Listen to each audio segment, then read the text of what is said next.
What's up, everyone? Welcome back to the channel. Today I'm going to be going over a 16 the other side that I did. This is, week 1 of season 2. So the keys are scaled down a bit. So this is normally like a 19 or a 20 back in season 1. So um, yeah, I'm just going to be talking through like when I used my cooldowns and what I've been thinking about destruction so far. So for talents, I used Flassover, Reverse Entropy, Cataclysm, Roaring Blaze, and Dark Soul. And the reason why I'm using Roaring Blaze and Dark Soul is because it's Tyrannical week. And I've done a few keys this week, and the bosses have been taking a very long time. I don't know if it's because, other classes got nerfed or whatever happened, but our single target has been lacking a lot. So I'm going more single target focused here, just to kill bosses a little bit faster. However, I mean, in retrospect, using Wilfrids instead of Cinders might be better. Definitely better on fortified weeks, but for Tyrannical, we're just going with this. So I'm going to talk us through it. So just doing this normal pull at the start. Most groups will lust here. I always decide to save my cooldowns here. And that's just because normally the other DPS blow everything they have, and then come the next pack, there's really not much. So that's why I'm just holding my Inferno here.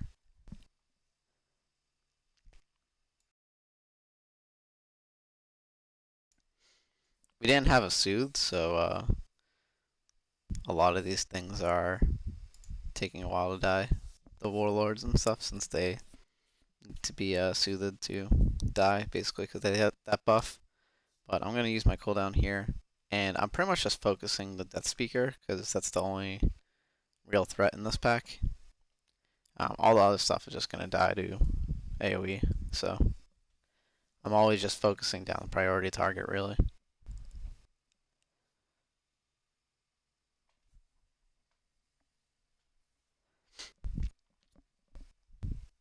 Shaman got knocked off the edge, but it's okay, he got on.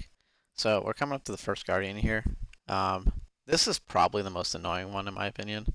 This dot circle that he has around you does like a ton of damage, and you're also just like super slowed. And he also does a frontal cone, so sometimes even if you see the cone coming, like you just have to Night Fae out of it or something because you're just so slow. But that's why I kind of Burning Rush here. So kind of talking about the first anima power. So this is probably the worst one that there is for options wise. You can get a little bit of healing when you take damage. You can get like a kind of a cheat death. It won't prevent you from dying from one shots, but it'll prevent you from dying from two shots, I guess. That could be good, but there aren't many things that you should be taking heavy damage from. So yeah, this row, I would normally just go with interrupt damage. Damage when you interrupt, or one of the healing ones. It doesn't really matter for this row. This is kind of like the least fun of the rows. So here I just went for the 10% increased damage when you kick, just because you're constantly going to be interrupting stuff here. And so this path we went to Ardenweald first, which was new to me. I'm used to doing kind of like the other way around, and then doing this one last. So see here, my Inferno was like a few seconds off. So this is where having Wilfrids would have been better, right? We're doing massive pulls in this section, and my Inferno wasn't up. I am going to use it on the next pack, however, but this pack would have been pretty juicy to use it on too. But that's okay, because I got an Ellie Shaman doing 30k DPS, and everything's fine. So I'm just killing off this last deer here, and then we're going to pull off to this boss. So this guy doesn't really do much, he just kind of smacks your tank really hard. You have to stack in for the fears, and then if he puts a red circle around you, then you just kind of move out, and then you stack up again. It's pretty simple. The debuff you have has you taking 50% less damage or less healing, so you do want to kill him kind of quick before your tank gets slapped. This could be like rough later on. So here I took what are the options? So this one I pretty much always take volcanic plumage here. It basically just knocks them up. Basically like a volcanic wood for you. It does a little bit of damage, but the knockup is so good that like sometimes the mobs just aren't attacking, and that's like really really powerful. The other two options are pretty good though. The dagger actually does a lot of damage when it comes to single target, so maybe that could be good if you're lacking a lot of single target on Tyrannical Week, which sometimes happens. Like these bosses do have a lot of health. Champion's Brand is good, but I think it's probably the worst of the row here. But most of the time, if your group isn't taking it, I'm going to be taking Volcanic Plumage. You'll kind of see, like, as the dungeon goes on, like, mobs will just kind of just get knocked up and, like, kind of just get stunned and just not do anything. It also does decent damage, too. It's like 3% of your overall, so that's not bad. So, just AoEing here.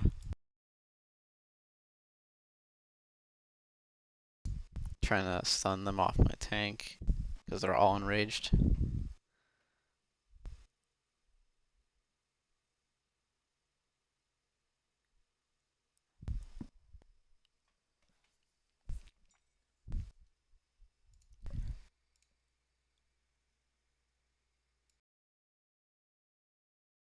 So here I'm just waiting by the urn and waiting for him to group up everything. Get a nice stun, cataclysm off.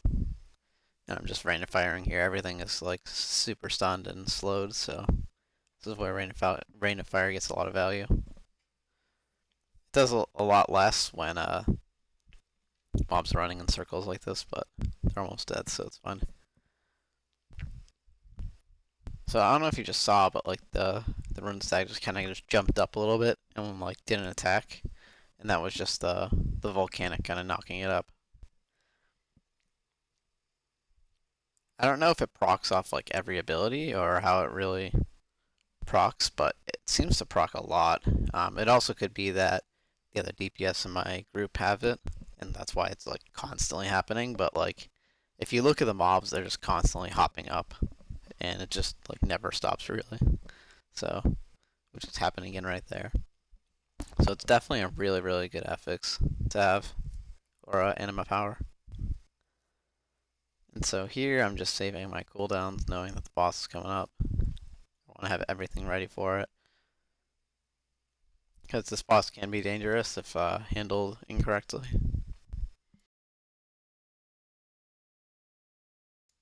So Lust coming up. That's what we're waiting on.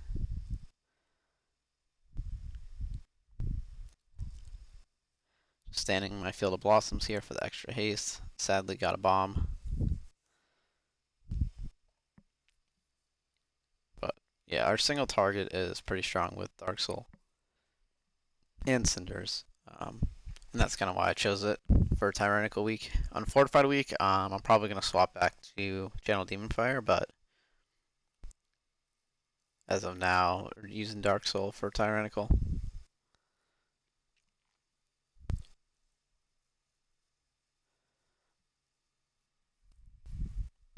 Messed up here and I put my soul rot down as the bomb things were coming, so I didn't get any value out of that field of blossoms. But it's okay. You can see this fight is taking quite a bit. I've went up in the air about 5 or 6 times by now.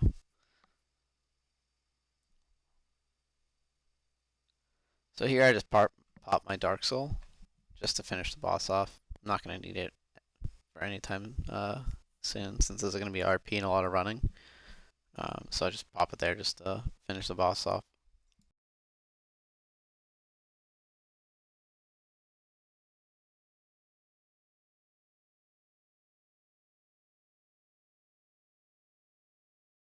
So now we're running on over to the next spot.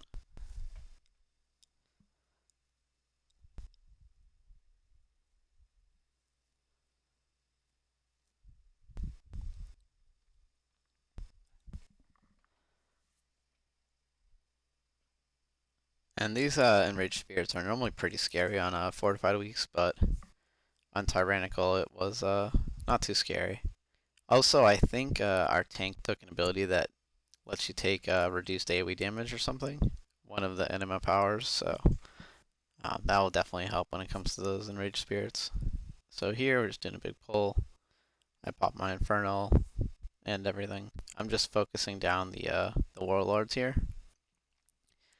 Same as last time, all the little guys, the skeleton raptors, are just gonna kind of die to AoE, so just hitting the big guys, since those are the ones that are dangerous. And they are currently double enraged, so they can probably just one-shot our tank. If they were to hit them, but.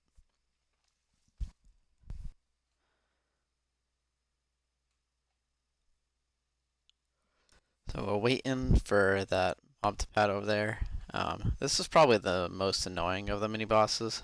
So what you can do is do what I do and put a demonic circle down, and you can pour it out at the first one. You can Night Fade Blink out of the second one, and then you can pour it back on the third one. I didn't have my port up for the first one, so I just Night Fade out. But you could also just try and kill it. Kill the cage, but I find it easier to just teleport out. So I didn't see that we actually pulled this mob, and so when I ported back, wasn't ready for the AoE to happen, so I got stuck in the pod there, but didn't die, so it's all good.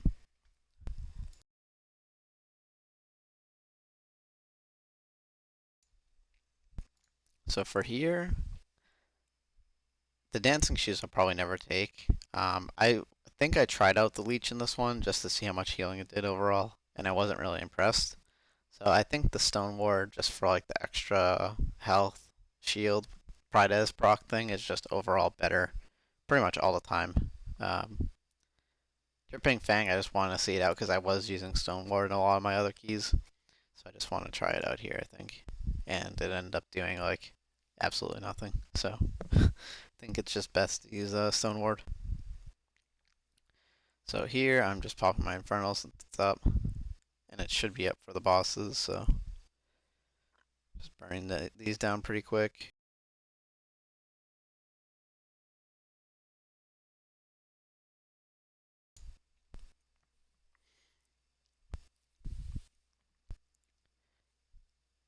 This area is just a really annoying part of the dungeon just because it's like really just one or two target mobs. So it goes pretty slowly. And you can't really chain pull them because they all do really deadly abilities, like the Haywire. So waiting for these guys to come out here.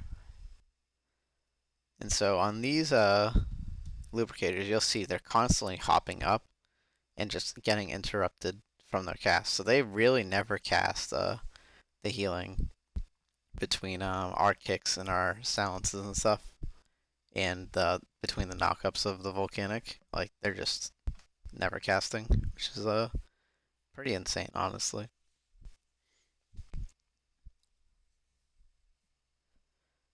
Just killing this guy off really quick.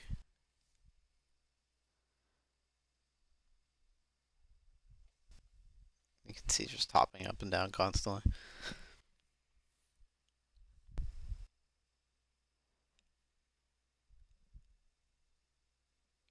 So our warrior actually dies here, and I go to res him, but he ended up releasing, so that was kind of awkward. Moving up here for the Milhouse Storm, and we actually just pulled the boss without our warrior here. I don't think our tank realized. They tried summoning. Our tank just kind of pulled the boss, so that was awkward. So I'm just looking for him, making sure he's there. All right. Then once he shows up, we pop Lust. I pop my Inferno. I probably could have saved it for the second phase of this fight, but I don't think it really matters. As long as you do the mechanics, like this fight is usually fine. And as long as you don't push Milhouse to 10%, you'll always have the Shadow Fury stun to interrupt her cast, so. You can see I'm just cranking the bosses here, doing 7k right now. And that's where Cinders really comes in. So run over and stun the boss there.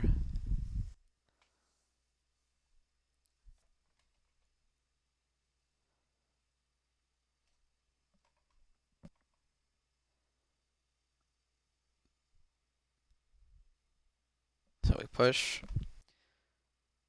Now we're left with the other boss at like 40% since she pushes at 10. So if I was playing Wilfred's here, I probably would have had my second Infernal right now, which would have been nice. But once again, I don't think it's really needed since the boss died anyways.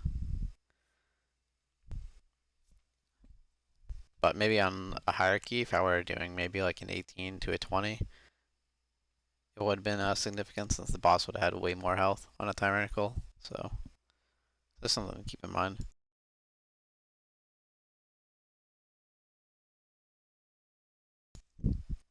But I am full pugging, so I don't know what our damage looks like until we're insta-key, right? So I don't know how our single target's going to be, so that's why I kind of spec for it. So here I interrupt the rage cast.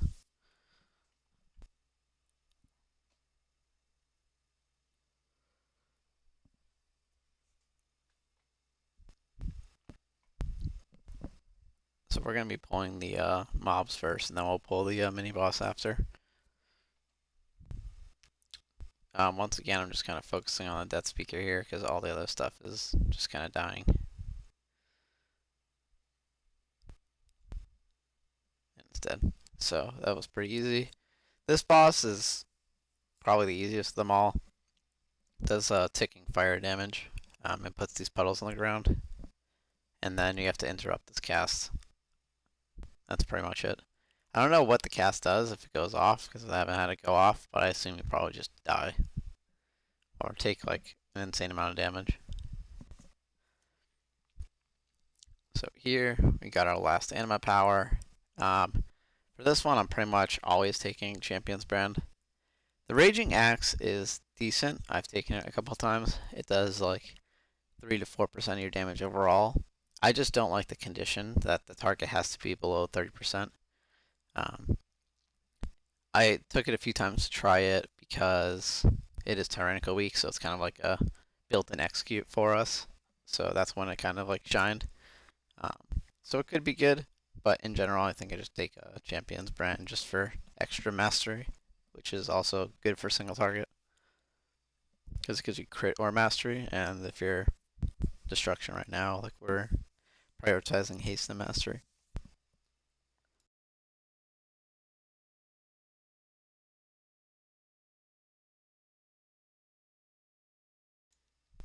So I'm just cleaning out this room here.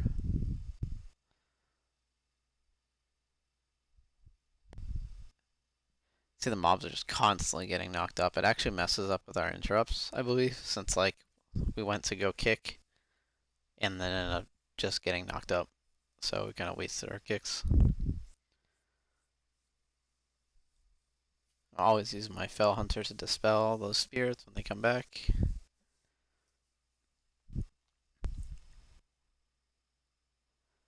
And so for this next pull, like you're usually saving the urn, if you stand in the cubby, you can still click the urn after the fact, or as like the mobs are coming up, and you'll still be line of sight. So just a little tip if you end up being the person to click the urn to stun the mobs.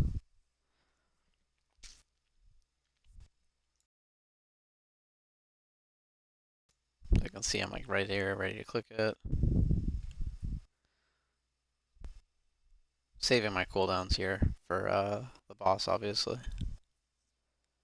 But since this boss has been nerfed, it's way easier. The fact that the blood shield isn't just constantly on the boss, pretty much the entire fight, is really nice.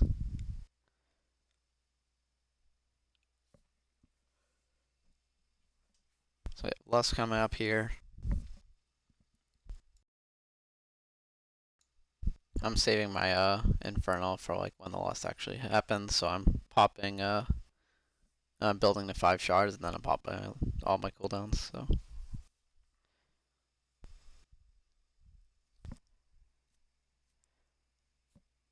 Yeah, after the changes, the blood shield is down and it's not going to come back for another 15 or so seconds, which is way, way easier than it used to be. You know, before this fight just lasted forever because the blood shield was on for so long. And I'm using Havoc just to get extra shards off the ads here. Just 1 year conflagging just for some bonus shards. I usually just die from cleave anyways, but it's just nice to have do some more single target damage with. The boss ended up shielding at like 0.1% or something, so it's pretty annoying. But kill him pretty much no problem.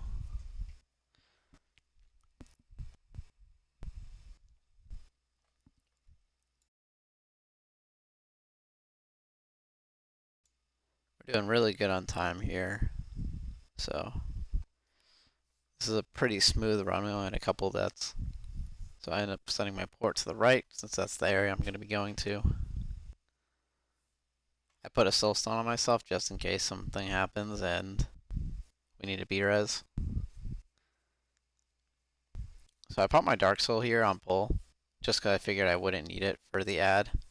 That probably was not the correct play. Since I ended up being a couple seconds from missing it. I think I had like 7 or 8 seconds left over. So it was kind of close, but it wasn't like super close. But I would just save all of your cooldowns on everything for your ad, especially on a tyrannical week. So pop my cooldowns here. See, it's going down pretty quick. I killed it with about how much time left? Yeah, about 8 seconds or 9 seconds left. So I wasn't cutting it too close, but it also, you know, it might be better just save your cooldowns completely for it, just to make sure that you kill it. So here I pop my second Dark Soul because we're not going to get another phase and we're just going to kill a boss.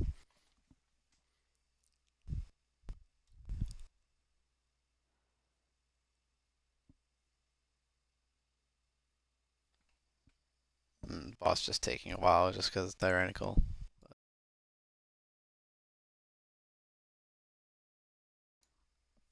Yeah, we got about 5 minutes left on the key here before chesting it.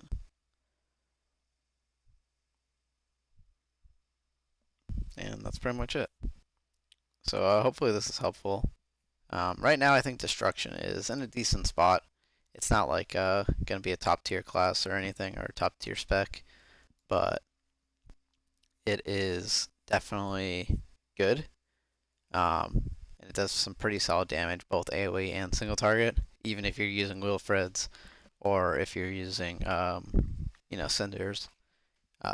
On fortified weeks, I would definitely swap to Channel Demon Fire. I'm going to be trying that out next week, but I'm also going to be trying out some Affliction next week, so stay tuned for that. But thanks for watching, and take care.